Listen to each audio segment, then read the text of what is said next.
visitors packed London Zoo, they gawked at the geckos, they peered at the pythons, and they marvelled at the monitors. Times were changing, and Joan Proctor was leading the way. Joan Proctor, Dragon Doctor, The Woman Who Loved Reptiles, by Patricia Valdez and illustrated by Felicita Sala.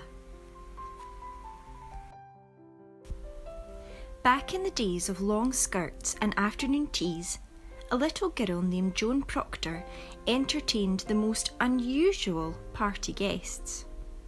Slithery and scaly, they turned over teacups, they crawled past the crumpets. While other girls read stories about dragons and princesses, Joan read books about lizards and crocodiles.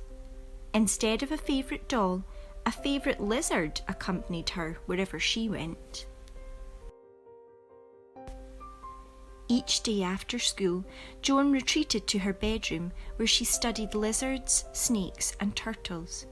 She took careful notes, just like a scientist. And on the days Joan was too sick to attend school, tiny toes and eager eyes cheered her up. The reptiles were quiet and watchful, just like Joan. For her 16th birthday, Joan received a most curious gift, a baby crocodile. She tied a little ribbon around his waist and took him for a walk. She even brought him to a maths lesson one day. The students shrieked. The teacher recoiled. Apparently, crocodiles were not welcome at school. When Joan grew older, she skipped the parties and the dances with her friends. Instead, she sought out the curator of reptiles and fish at the Natural History Museum. There, Joan and the curator talked snake scales, size, shape, texture, patterns, and even evolution. Sometimes Joan smuggled in her crocodile to the delight of the curator. He knew straight away that Joan was special. But soon, these carefree days came to an end. Great Britain was at war.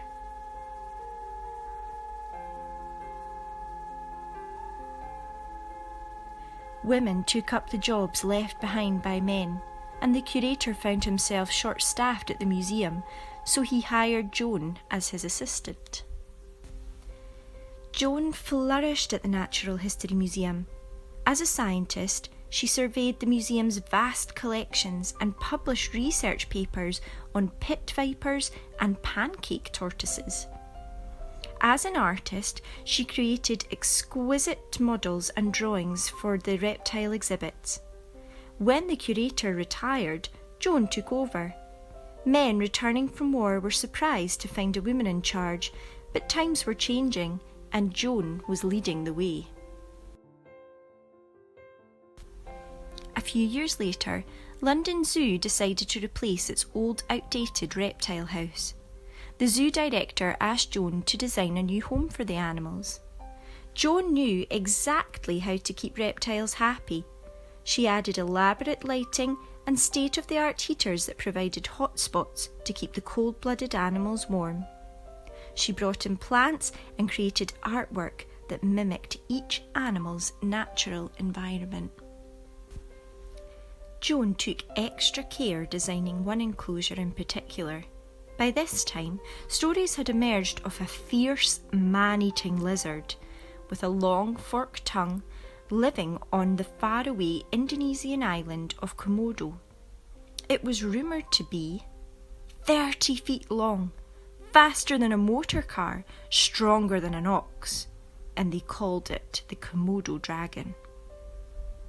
The stories didn't frighten Joan.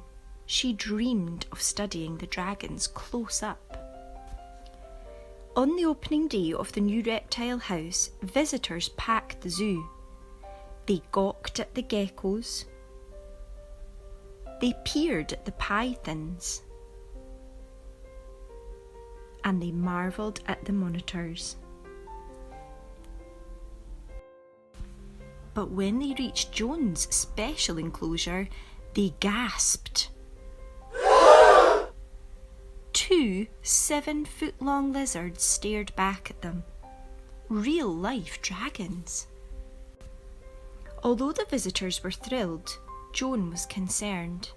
One of the Komodo dragons, Zambawa, did not look well. To the shock of the zoo guests, Joan entered the enclosure. She moved Zambawa to the reptile clinic with the help of 6 nervous keepers.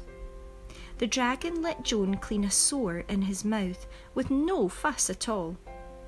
In fact, he thanked Joan by licking her face. Joan thought Zambawa was brave, and the keepers thought Joan was brave.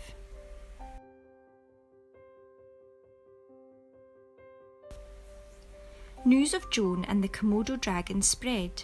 Reporters flocked to the reptile house with questions. Had she ever been bitten? Was she afraid of the dragons? What kind of a woman runs a reptile house? Joan wished the reporters would ask about the animals instead. Joan cared for each and every creature in the reptile house, from daily health checks to delicate surgeries. Her dedication and talent could not be matched. Scientists all over the world read about Joan's research, her clinical skills, and the success of the new reptile house, and she became an international sensation. The Zoological Society of London invited Joan to present her Komodo dragon research at a scientific meeting. As Joan took the stage, she wheeled out Zambawa, sitting freely atop a large table. The audience squirmed in their seats. Joan stroked Zambawa's head and fed him pigeon. He ate it in one gulp.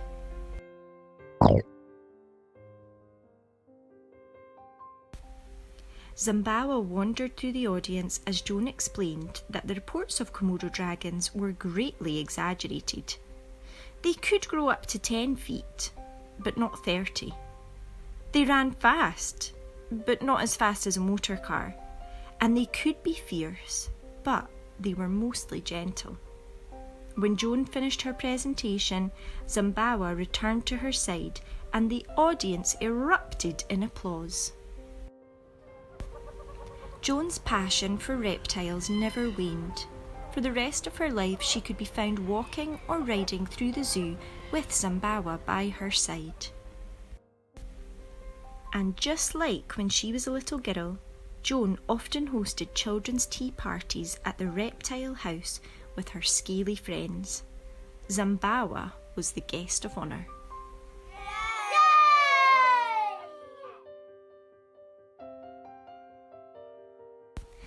Joan Proctor was an incredible woman who used her passion and interest for reptiles as a young child to determine her career as an adult.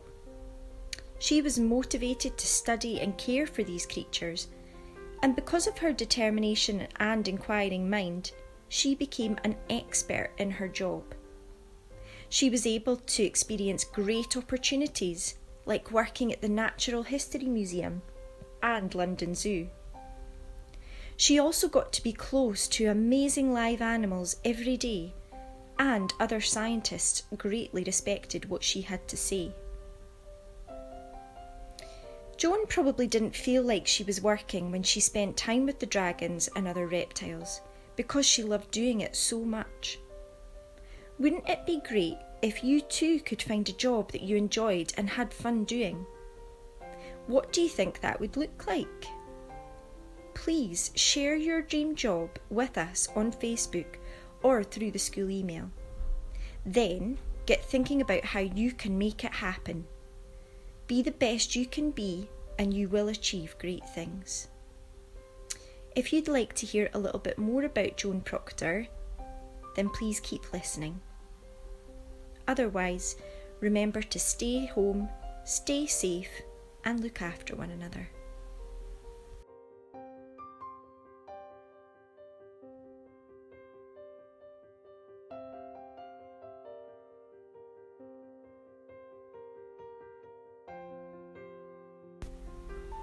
Joan Proctor, 1897 to 1931.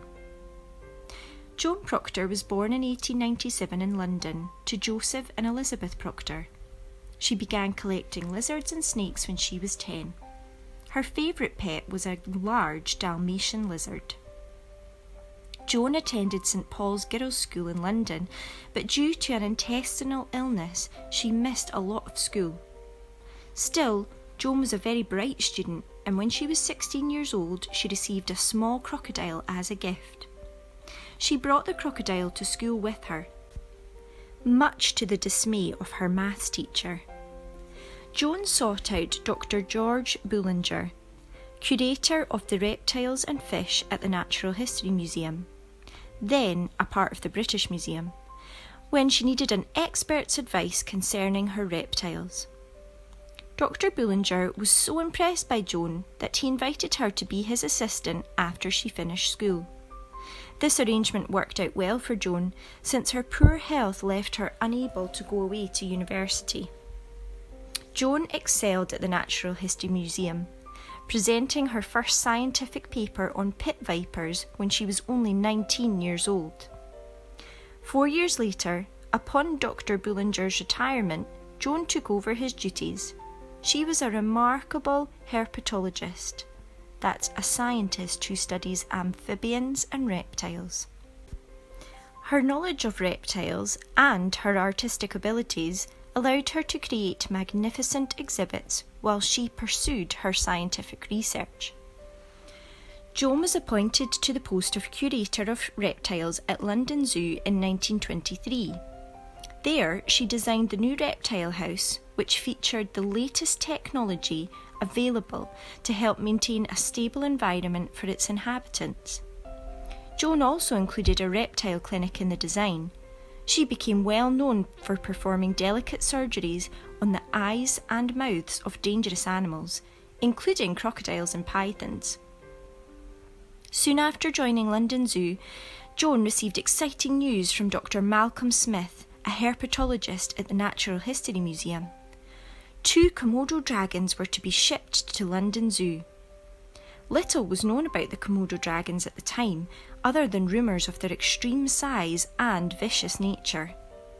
Joan quickly designed a custom enclosure for the dragons in the reptile house. She installed special heated rocks, a large cave, and a swimming pool. The 2 male dragons, Samba and Zambawa, were the first live specimens to reach Europe. After the long boat trip, the dragons were in rough shape. Joan nursed their wounds, and the dragons appeared to appreciate her work. Zambawa in particular developed a strong connection with Joan. They took walks together through the reptile house, and eventually Joan and Zambawa took walks together outside. Joan would steer Zambawa with his tail, and Zambawa often attended children's tea parties at the zoo. Joan presented her observations of Komodo dragons at the scientific meeting of the Zoological Society of London on October 23, 1928. Zambawa accompanied her and walked freely through the audience during her presentation. Joan's health problems began to get worse though at this time. She was in pain most days, but she managed to keep up with the daily activities of the reptile house. At age 34, Joan passed away in her sleep due to complications from her chronic illness. Until the end of her life, visitors to the zoo often saw Joan riding in her wheelchair while Zambawa walked beside her. And to this day, if you visit London Zoo, just inside the reptile house, you'll find a marble bust of Joan keeping watch over all the creatures inside.